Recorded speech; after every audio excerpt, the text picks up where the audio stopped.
Alright, kind of take two, but it looks like this is working now, newfangled technology and all. Hi everyone, as I was saying, Matt Bechtel here, running the Anchor Lab for what's been an amazing week of readings from New England horror writers' new anthology of ghost stories, Wicked Haunted. Before I dive into my story, I have to give shout-outs to the amazing writers who came before me this week.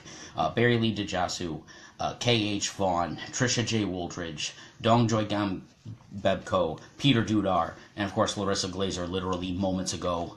Thank you to the editors, Scott Godsword, Dan Cohane, and David Price.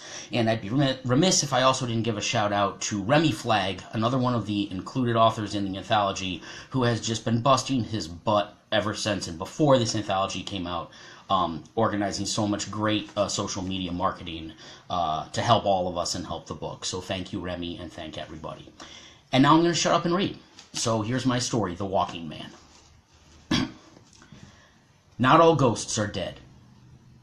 There's this guy who walks around my neighborhood. I see him when I'm out running, and I run all the time. I call him the Walking Man because that's all he ever does. Just walk, slowly down the sidewalk, apparently to nowhere.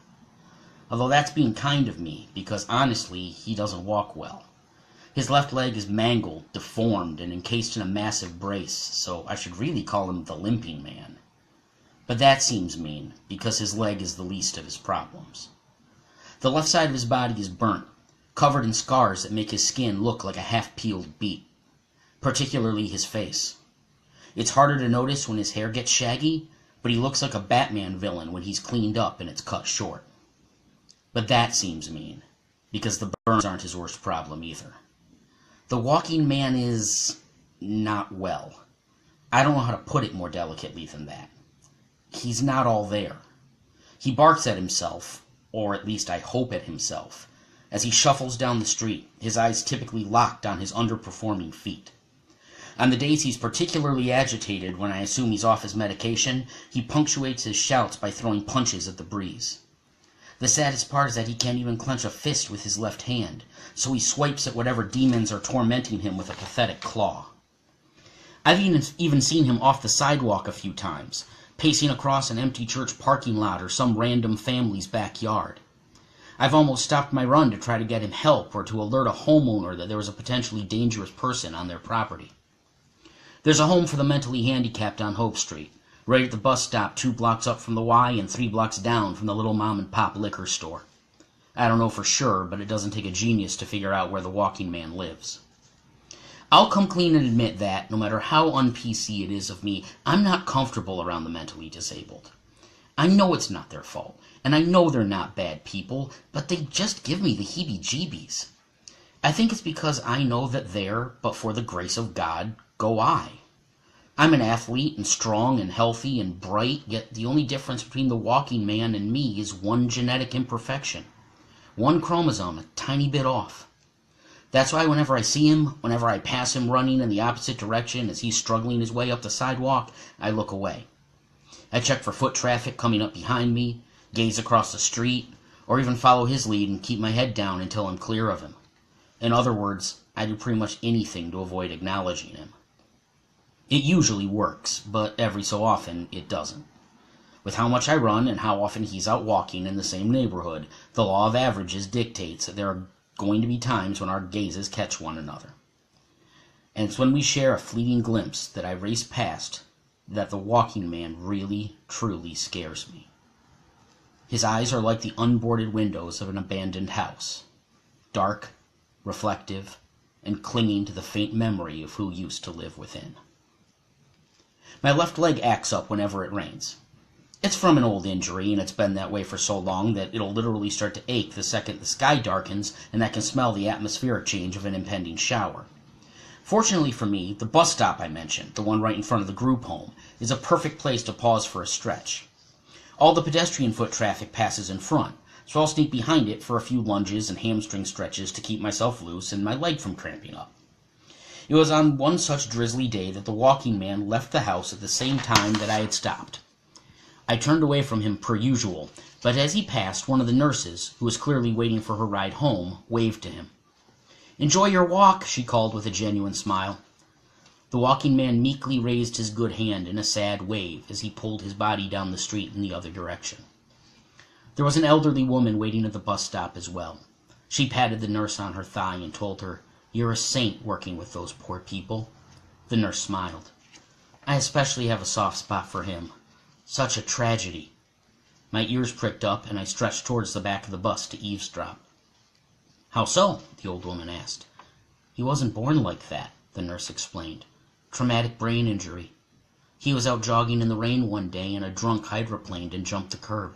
His leg got caught underneath the car." "No," the old woman gasped.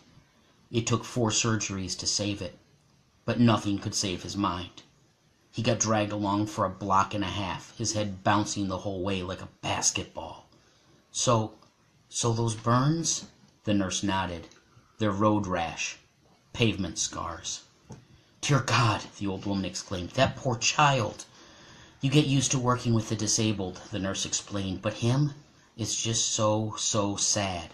He lives for his afternoon walks.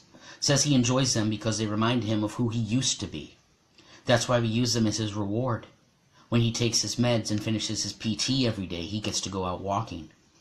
I couldn't bring myself to listen anymore, so I finished my stretching and shot off in the opposite direction of the walking man. It took me a solid half-mile to realize why I had bolted so suddenly. I was racked with guilt. Everything I had assumed about the walking man had been wrong. He wasn't born like that, with a gimpy leg and an even gimpier brain. And the burns I'd always figured were the remnants of an uncontrollable act of self-harm were a horrific reminder of the hell through which he'd literally been dragged. Most of all, I felt guilty because I'd been right. There, but for the grace of God, went I. Not from some freak genetic crapshoot, but from pure, dumb, unfathomable, tragic luck. I can't tell you how many miles I've logged over the years running these very streets. On any given day, that drunk who jumped the curb could have jumped into me. Which is when I decided to stop being a piece of shit to the walking man. There would be no more looking away. No more avoiding those glances that scared me so much. On that day, I made a solemn vow to myself that I'd wave or smile or nod whenever I saw him. I knew he was capable of reciprocating since I'd seen him wave to the nurse, so once we'd established that level of comfort, I'd start saying hello as I passed. I wouldn't push him, and I'd take it slowly. It's not like I envisioned us becoming friends and going out for coffee, but I was determined to treat him like a person instead of some feral animal. After all, this was his neighborhood too.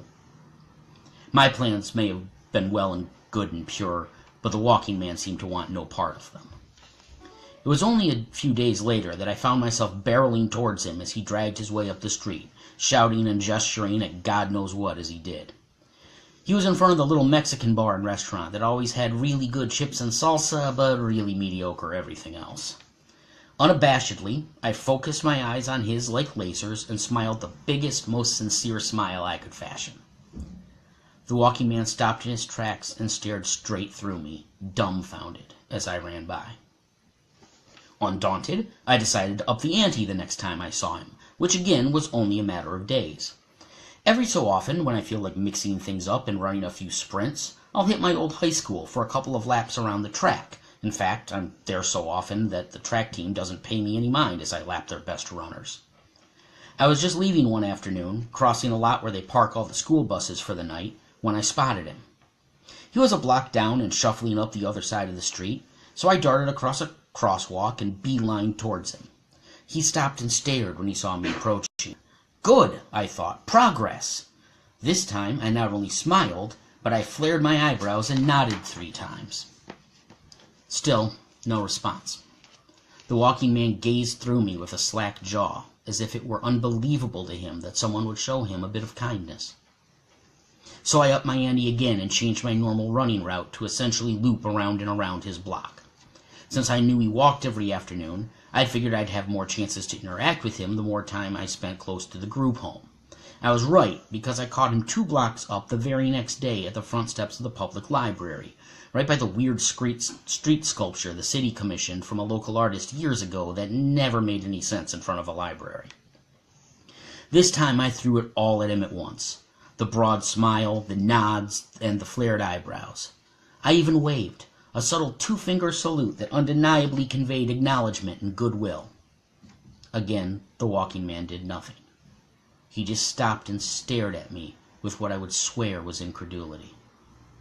About 5 steps past where he'd planted himself, I looked over my shoulder to see his empty, perplexed stare had followed me up the street. Although I realized now that I was reaching and seeing what I wanted to see, I honestly thought that might have been a positive sign. Then, the next time I saw him, I almost ran into him.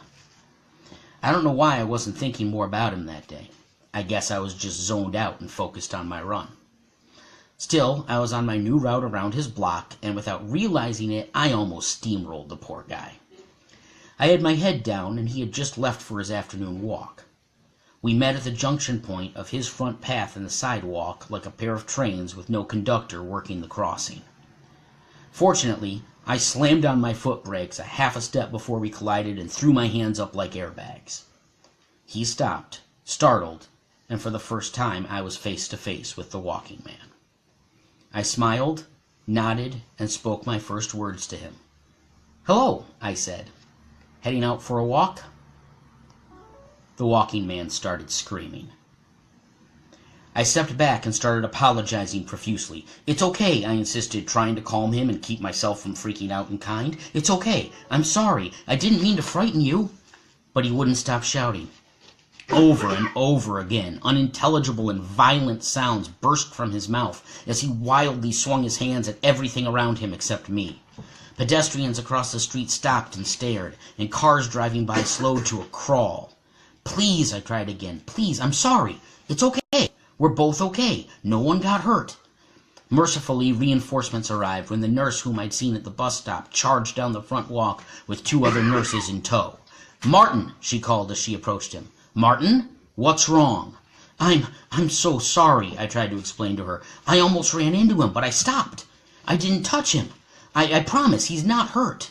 She ignored me and put her hands on the walking man's shoulders. At first he tried to wriggle away, but she was insistent. Clearly, unlike me, she knew what she was doing and how to handle him when he got like this. "Martin," she demanded, "look at me. Look at me." When he finally did, her voice became soothing. "Tell me what's wrong, Martin." That was when I heard the walking man speak for the first time. He stammered, with a tongue that sounded 4 sizes too big for his mouth. "I saw him again." "Saw him?" the nurse asked. "Saw who? Saw who again?" "I'm sorry," I repeated. "I almost ran into him. I think he's talking about—" "Me," the walking man interrupted. "I saw me again. Me before." Hi," I tried to interject, this time with half a chuckle. "I'm not sure what he thinks he saw, but I'm pretty sure this is all my fault." "Martin, we've been over this," the nurse explained, in a voice that was somehow tired, comforting, and yet stern all at the same time. "You did not see yourself.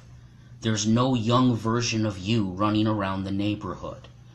"Excuse me," I tried to get her attention more forcefully, but to no avail. The nurse slid her hands down to hold the walking man's to keep them from flailing, and another stepped forward and gently rubbed his back and shoulders. Slowly but surely, his rage and fear melted, but he wouldn't stop shaking his head. When he finally looked up again, I caught a twinge of honest pain in his usually vacant, dark eyes. "Was me," the walking man insisted. "Wear my old Clash tee." I took 2 steps back from the group gathered around him and stared down at my chest, right at a faded silkscreen image of the album artwork of London Calling. I'd bought this shirt at the first concert I'd ever seen, back when they played the Pavilion across town the summer when I was 15. I didn't know what to do, so I just started running again, sprinting off in the other direction as fast as my legs could churn. That was when I realized that I couldn't remember the last time I wasn't out running.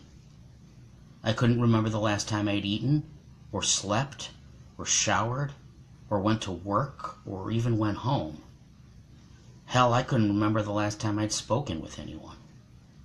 I'd just been running, for as long as I could remember. Which was when I remembered that my name is Martin. I was right about one thing. Not all ghosts are dead. Sometimes, whatever it is that makes us, gets separated from our bodies by other means. It took getting dragged through the rain for a block and a half by a drunk to knock me out of mine. But I was very, very wrong about another thing when it came to the walking man. There, without the grace of God, I went. I'll be lying if I tell you I have any clue what's going to happen to me or how long I'll spend running these streets, but I know one thing for certain. I'll avoid the walking man's block from now on. There's no need for me to haunt him. He's suffered enough, and he deserves to enjoy his walks in peace.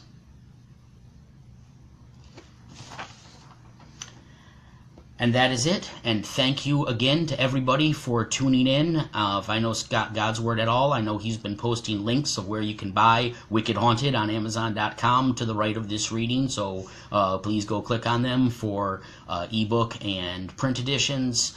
And as Larissa mentioned in her reading, I believe the live, like not via Facebook, readings kick off next weekend at Pandemonium Books in Cambridge, Massachusetts.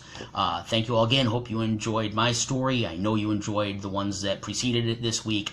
Everybody have a great night. Cheers.